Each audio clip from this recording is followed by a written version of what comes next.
Mohon maaf Bu, boleh saya nanya, Ibu kalau pagi perang enggak sama anak? Mohon maaf nih yang ibu-ibu ya, kalau pagi perang enggak sama anak? Perang itu sehari atau berhari-hari? Bertahun-tahun, ya kan? Ayo sekolah, jangan malus, perang. Dan anak jawabnya teriak atau enggak teriak? Teriak. Jadi yang teriak-teriakan ibu sama bapak jadi penon, berarti yang waras. Mohon maaf ya, saya mau belajar dari Ustadz Yusuf Mansur.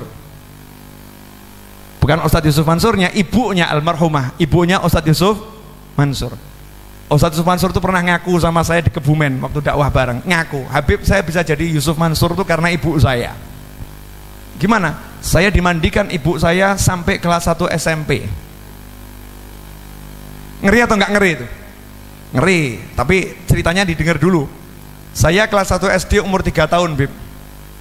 Kelas 2 SD umur 4 tahun, kelas 3 umur 5 tahun, kelas 4 umur 6 tahun. Waktu saya kelas 4 umur 6 tahun, ibu saya panggil, kamu ikut ujian anak kelas 6. Besoknya saya ikut ujian anak kelas 6 lulus. Jadi saya masuk kelas 1 SMP umur 7 tahun. Jadi saya dimandikan ibu saya itu berakhir umur 7 tahun. Normal kan? Nah, saya heran kok bisa nih loncat-loncat. Habib jangan heran, sekolahnya punya ayah saya sendiri. Jadi bisa loncat-loncat, boleh KKN. Makanya kita buat sekolah, nanti anak kita langsung kelas 1 loncat kelas 6, cakep gitu. Hadirin yang dimuliakan Allah Ta'ala, Ustadz Yusuf Mansur bilang, ibu saya kalau mandikan saya, Bib, ini bagus, perlu dicontoh setiap orang tua. Gandeng tangan saya, buka kancing, baca sholawat, Allahumma sholli ala sayyidina Muhammad, Allahumma sholli ala Muhammad, sallallahu ala Muhammad. Ambil air, nyiram badan saya, baca sholawat, Allahumma sholli ala sayyidina Muhammad, Allahumma sholli ala sayyidina Muhammad. Nganduin baca sholawat, nyisirin baca sholawat, selesai semua itu, ibu saya angkat tangan, ya Allah, jadikan anakku ini wali seperti leluhurnya. Keren gak? Kalau ibu-ibu, anak malas, kamu emang keset, pegel ibu, capek, tahu enggak ibu capek ngurus kau, betul Bu? Loh, itu ngaku kan?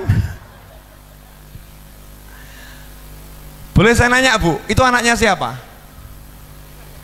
Anaknya Sen? Kalau anak tetangga, nggak gitu kan? Lucunya anak siapa? Ayo mandi sayang, anak tetangga nginep di rumah kita, ayo mandi sayang, ayo mandi. Lucunya anak tetangga dilucu-lucukan, anak sendiri dimalas-malaskan. Ini ibu normal atau sakit jiwa? Afwan, mohon maaf, ini normal atau sakit jiwa? Saya mau nanya, itu anak siapa Bu? Anak Sen? Yang hamil siapa? Bapaknya atau ibunya? Dulu waktu hamil ibu pernah maki-maki, dasar anak malas, pernah begitu? Sekarang saya mau nanya, waktu hamil anak nendang-nendang enggak di perut nih? Keras enggak tendangannya? Kalau anak enggak nendang, ibu bingung atau enggak bingung? Kalau ditendang seneng atau enggak seneng? Ibu katakan, nendang lucunya, betul kan? Begitu lahir pasti dia akan lebih pinter nendang. Kenapa semakin pinter nendang justru dimarahin? Aneh.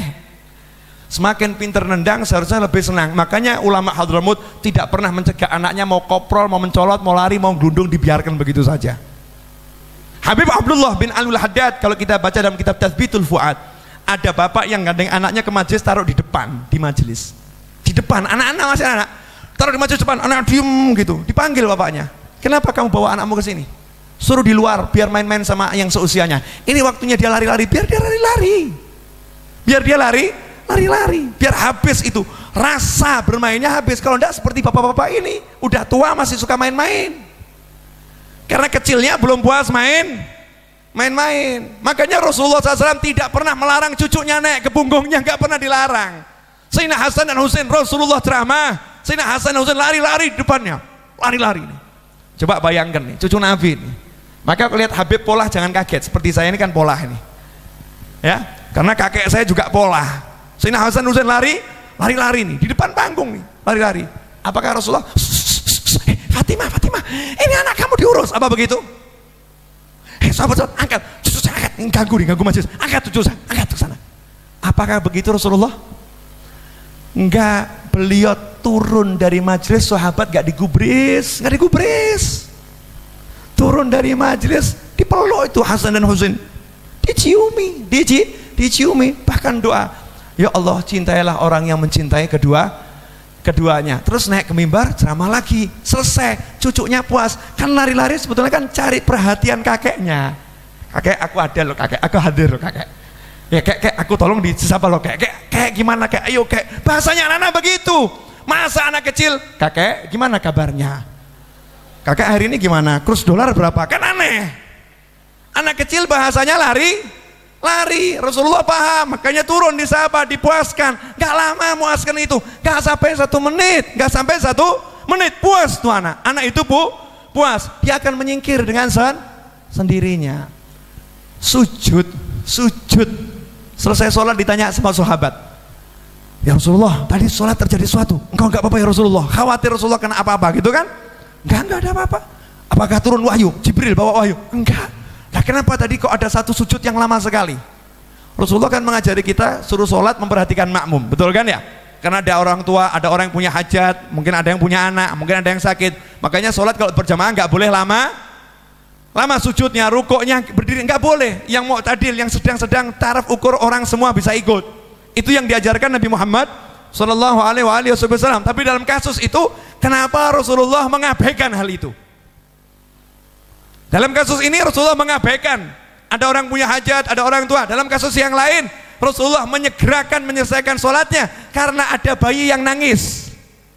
Betul kan? Kasihan sama ibunya nanti pikiran dan kasihan bayinya. Rasulullah singkatkan sholatnya. Tapi dalam kasus yang ini Rasulullah lamakan sujudnya, sehingga sahabat tadi heran, kenapa ada sujud yang lama sekali ya Rasulullah? Jawaban Rasulullah sederhana, nggak ada apa-apa. Cuman tadi waktu sujud cucu saya naik ke punggung saya. Cucu saya naik ke punggung saya tidak tega untuk nyingkirkannya, dibiarkan sampai nyingkir sendiri baru bangun. Ya tapi cucunya udah sunat loh nih ya, cucunya udah sudah khitan. Nah naik ke punggung dibiarkan. Coba kalau kita lagi sholat, cucu naik ke punggung, selesai itu anak kita maki-maki, tahu enggak nih ya? Apa lagi sholat, dinaikin punggungnya, marahin, tahu enggak kamu? Ini Habib lagi sholat, jangan dinaik gitu, marah Allah nanti, dimaki-maki anaknya nih. Padahal anaknya kan sayang kangen, Habib blak naik, Bapak naik, itu tanda cinta antara sayang. Itu bahasanya anak kecil begitu. Rasul mengajarkan kita, pahami bahasa anakmu. Sekarang banyak orang nggak paham nih bahasa anak. Almarhum ayah saya yang akan saya omongkan, insya Allah jadi pelajaran. Almarhum ayah saya nanti itu. Tapi sebentar, boleh saya nanya, kalau misalnya presiden main ke rumah kita,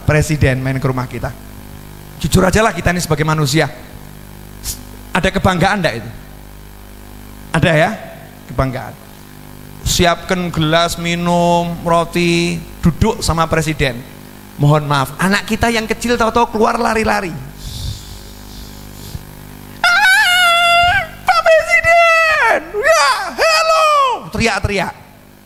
Anda malu atau senang? Jujur, malu atau senang? Wajah tampak bahagia atau langsung berubah? Setelah itu anak tadi nyampar gelas, tak, piar, pecah. Instruksi selanjutnya apa? Kasih kode, betul? Permisi Pak, masuk ke dalam. Anaknya dicium atau yang mana? Jewer, nangis, tinggal angkat yang lain. Betul begitu?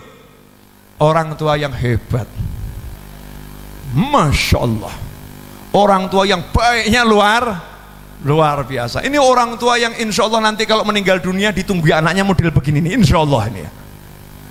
Mohon maaf, yuk coba kita mikir. Betul presiden mulia dan kita muliakan, tapi mohon maaf, kalau Anda nanti meninggal kira-kira presiden ngelayat nggak? Enggak ngelayat. Kira-kira kalau Anda meninggal presiden mau nggak nunggu di kuburan baca talqin, yasin, tahlil, mau nggak? Enggak. Kalau Anda sakit nanti presiden nungguin enggak? Enggak. Nah, nungguin. Siapa yang kita harapkan nungguin kita? Siapa yang kita harapkan nemenin kita? Siapa yang kita harapkan nanti nyolatkan jenazah kita, ngantar jenazah kita, yang nungguin kita di kubur, siapa itu? Kalau kita pengen ditungguin, maka tungguin anakmu. Kalau kita pengen dilayani, layani anakmu. Kalau kita pengen dimuliakan, muliakan anakmu. Kalau kita pengen diunggulkan, unggulkan anakmu. Kalau kita pengen nomor satukan anakmu. Jangan orang lain. Itu yang dilakukan Nabi Muhammad SAW. Meskipun ada sahabat, meskipun sujud, Rasul tidak pedulikan sahabat. Karena ini cucuku lebih penting dari semuanya. Paham? Yang mau batal suruh batal, yang mau bangun suruh bangun, yang mau pulang suruh pulang. Ini urusannya cucu saya ini. Illal mawaddata fil qurba. Khairukum li jiranih la. Yang terbaik di antara kalian yang paling bagus pada tetangganya. Tidak ada hadis seperti itu. Memang kita disuruh berbuat baik pada tetangga, tapi ukuran yang terbaik bukan orang yang paling baik pada tetangga. Khairukum li ahlih. Yang terbaik di antara kalian yang paling baik pada keluarganya. Suami pada istri, istri pada suami, orang tua pada anak, anak pada orang tua, majikan pada pembantu, pembantu pada majikan. Kalau tinggal satu rumah itu jadi keluarga. Rasulullah begitu cucunya, bahkan lari-lari di tengah jalan. Ini riwayat yang sahih. Rasul lagi sama sahabat keluar, dia cucunya lari-lari di pinggir, main-main sama teman-temannya. Rasul katakan, sahabat silakan jalan duluan ke tujuan, nanti saya susul. Rasulullah ikut lari-lari sama cucunya dan kawan-kawannya. Coba, wah nggak kena, lari, nggak kena, sampai udah puas ditubruk cucunya, wah kena sekarang, diciumin. Cucunya seneng, senang, membangun cinta dari kecil tuh sama keluarga tuh, dibangun betul. Sekarang ndak, anak ngeroti, jangan ngeroti, ada tamunya bah.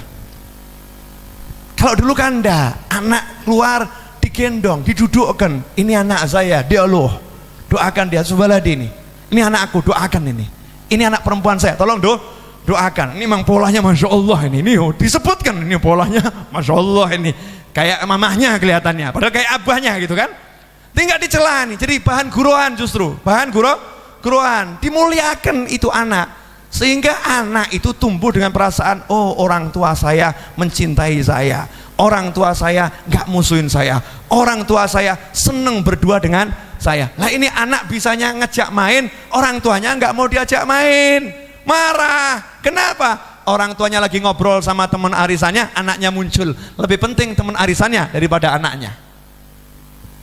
Betul. Bapak Ibu sekalian, sehebat apapun sahabat Anda yang berjuang bersama Anda tiap hari, tidak akan menemani Anda seperti anak Anda. Gak ada.